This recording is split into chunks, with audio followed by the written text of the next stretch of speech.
Hi நண்பா, இந்த ஒரு வீடியோவில் தக்லைஃப் திரைப்படம் வெளியாவதில் மிகப்பெரிய சிக்கல் பார்த்தீங்கன்னா எழுந்திருக்குது. அது மட்டும் இல்லாமல் படம் வெளியானாலும் வசூலில் மிகப்பெரிய அடி வாங்குவது உறுதியாக இருக்குது.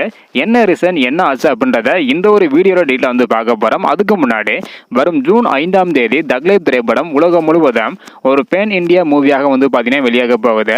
நீங்கள் படத்துக்கு எவ்வளோ ஈகராக வெயிட் பண்ணுறீங்க அப்படின்றத மறக்காமல் கமெண்ட் பண்ணுங்க. அது மட்டும் இல்லாமல் இந்த வீடியோ பார்க்குற நீங்கள் சிம்சார் ஃபேனா இல்லை கமல் சார் ஃபேனா அப்படின்றத மறக்காமல் கமெண்ட் பண்ணுங்க.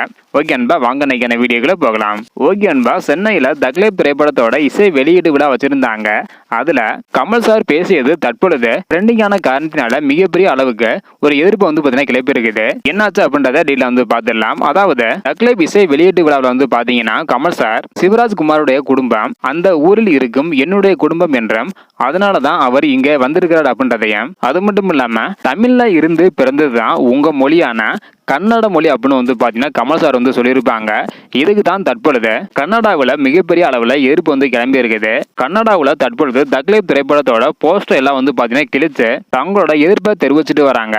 கமல் சார் மன்னிப்பு கேட்கும் வரை இந்த ஒரு போராட்டம் தொடரும் அப்படின்னு சொல்லியிருக்கிறாங்க. கண்டிப்பாக கன்னடாவில் படம் வெளியாகாம போக கூட அதிகமான சான்ஸ் பாத்தீங்கன்னா இருக்குது.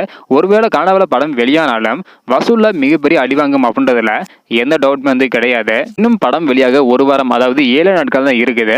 இந்த ஒரு நிலையில தற்பொழுது கனடாவில் மிகப்பெரிய அளவுல கமல் சாரால தக்லைஃப் திரைப்படத்திற்கு பாதிப்பு ஏற்பட போகுது. இதை பத்தி உங்களோட கருத்து என்ன அப்படின்றத மறக்காம கமெண்ட் பண்ணுங்க. தேங்க்யூ.